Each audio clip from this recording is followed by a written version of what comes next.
Good morning students. इस pandemic situation में CBSE ने डिसाइड किया हुआ है कि 30% सिलेबस कम किया जाए। इसके लिए 11th-12th के सारे सब्जेक्ट का 30% सिलेबस कम कर दिया है। तो इस 30% सिलेबस के चलते कौन कौन से टॉपिक हटाए गए हैं ये जानना बहुत इंपॉर्टेंट है, क्योंकि समय बहुत कम है और हमें एग्जाम तक अपना पूरा टाइम देना है, पूरी एनर्जी लगानी है, ताकि बचे हुए सिलेबस जो सीबीएसई ने डिसाइड किया है जिसमें से पेपर आना है उस पूरे सिलेबस को ढंग से तैयार कर सकें। तो मैं आपको सबसे पहले केमिस्ट्री का बता रहा हूँ कि केमिस्ट्री के सिलेबस में क्या क्या चेंज किया गया है, कौन कौन से टॉपिक डिलीट किए गए हैं। क्लास 11th 12th दोनों के बारे में बताऊंगा। तो पहले बात करेंगे वो क्लास 12th केमिस्ट्री की बात करेंगे। क्लास 12th में जो सबसे फर्स्ट चैप्टर है, वेरी फर्स्ट चैप्टर है सॉलिड स्टेट। इसमें से इलेक्ट्रिकल एंड मैग्नेटिक प्रॉपर्टीज हटा दी।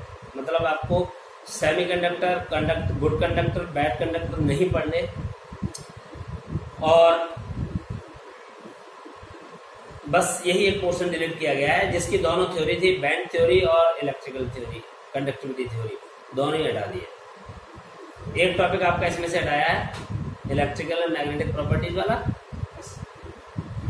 सॉल्यूशन चैप्टर सॉल्यूशन में से एबनॉर्मल मोलर मास मतलब वेंट ऑफ फैक्टर हटा दिया है।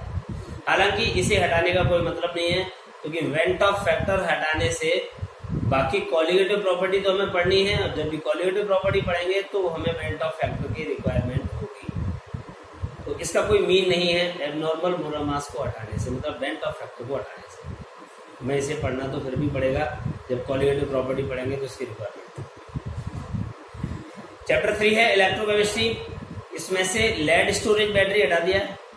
ध्यान से सुनना, lead storage battery, fuel cell, corrosion हटा दिया, लॉ ऑफ इलेक्ट्रोलाइसिस हटा दिए।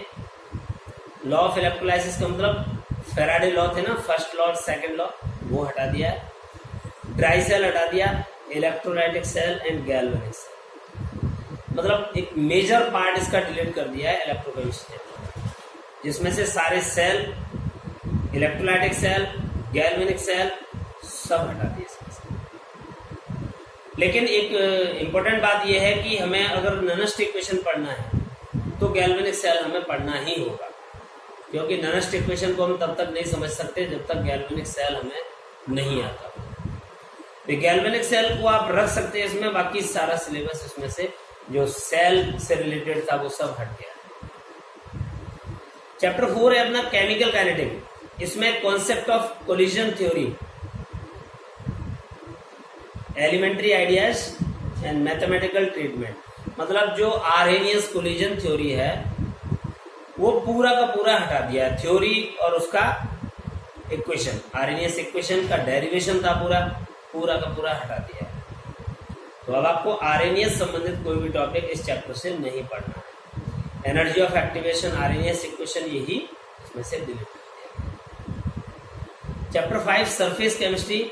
इसमें से इमल्सन नहीं पढ़ना आपको, टाइप्स ऑफ इमल्सन नहीं पढ़ने, कैटालिसिस नहीं पढ़ना, homogeneous and heterogeneous catalyst, activity, selectivity और सॉलिड कैटालिस्ट, एंजाइम कैटालिस्ट। मतलब ये समझ लीजिए कि आप सरफेस केमिस्ट्री से 3 पार्ट थे, जिसमें पहला पार्ट है एडजॉर्प्शन, दूसरा है कैटालिसिस और तीसरा है कोलाइडल सॉल्यूशन। तो आपका एडजॉर्प्शन कंप्लीट है, उसमें से कुछ भी डिलीट नहीं है। कैटालिसिस पूरा हटा दिया है, और जो कोलाइडल सॉल्यूशन है उसमें से आपको सिर्फ इमल्सन हटाया गया है, बाकी पूरा पढ़ना।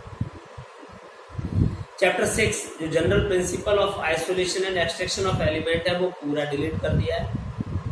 चैप्टर 7 है P block elements. P block में से preparation and property of phosphine, sulphuric acid, industrial process of manufacture oxide of nitrogen, phosphorus, allotropic form phosphorus के, compounds of phosphorus, preparation and property of halide and oxo acids, ये सब हटा दिया है। मतलब major part ये कह सकते हैं कि जो कंपाउंड गिवन थे चैप्टर में वो हटा दिए हैं, जनरल प्रॉपर्टीज हमें सारी पढ़नी होगी। ठीक, अब चैप्टर 8 है D and F block elements. इसमें से chemical reactivity of lanthanoid actinoid ये हटा दिया है।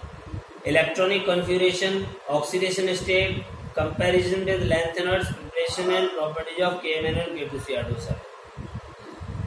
मतलब ये कह सकते हैं कि लैंथेनॉइड और एक्टिनॉइड हटा दिया पूरा, KMnO4 एंड K2CR2 जो 2 कंपाउंड पढ़ते थे वो भी हटा दिए हैं। आपको पढ़ना है सिर्फ D block elements, F block elements नहीं पढ़ने और दोनों कंपाउंड आपको नहीं पढ़ने। हाँ, तो आगे देखिए चैप्टर 9 कोऑर्डिनेशन कंपाउंड। इसमें से स्ट्रक्चर एंड स्टीरियो आइसोमेरिज्म नहीं पढ़ना है and importance of coordination compound ये नहीं पढ़ना होगा। मतलब हमें इस चैप्टर में से क्या क्या नहीं पढ़ना है, एक तो स्टीरियो आइसोमेरिज्म नहीं पढ़ना, दूसरा स्ट्रक्चरल आइसोमेरिज्म नहीं पढ़ना, मतलब आइसोमेरिज्म नहीं पढ़ना, ठीक है। आइसोमेरिज्म और उसके इंपॉर्टेंस 2 नहीं पढ़ने हैं। पढ़ना क्या क्या होगा, आईयूपीएसी नेमिंग पढ़नी होगी, वैलेंस बॉन्ड थ्योरी है, वर्नर थ्योरी है और क्रिस्टल फील्ड थ्योरी है, ये हमें पढ़ना होगा। बॉन्डिंग इन कार्बोनाइल पढ़ना होगा, इसके अलावा और इसमें कुछ भी नहीं पढ़ना। ऑर्गेनिक केमिस्ट्री में आ जाते हैं chapter 10 halo alkane and halo arenes. इसमें से uses and environmental effect of dichloromethane, trichloro, tetrachloro, iodoform, freon, DDT ये सब हटा दिया है। मतलब halo alkane and halo arenes पढ़ना है। इसमें से di halide, tri halide, tetra halide और CFC और DDT ये नहीं पढ़ना, ठीक है। पढ़ना क्या क्या है, हेलो एल्केन, हेलो एरिन्स पूरा पढ़ना है डिटेल में। एल्कोहल, फिनॉल एंड ईथर, इसमें से भी हमने क्या क्या हटा दिया है, मीथेनॉल एंड इथेनॉल के यूजेस, बस, और बाकी पूरा चैप्टर पढ़ना।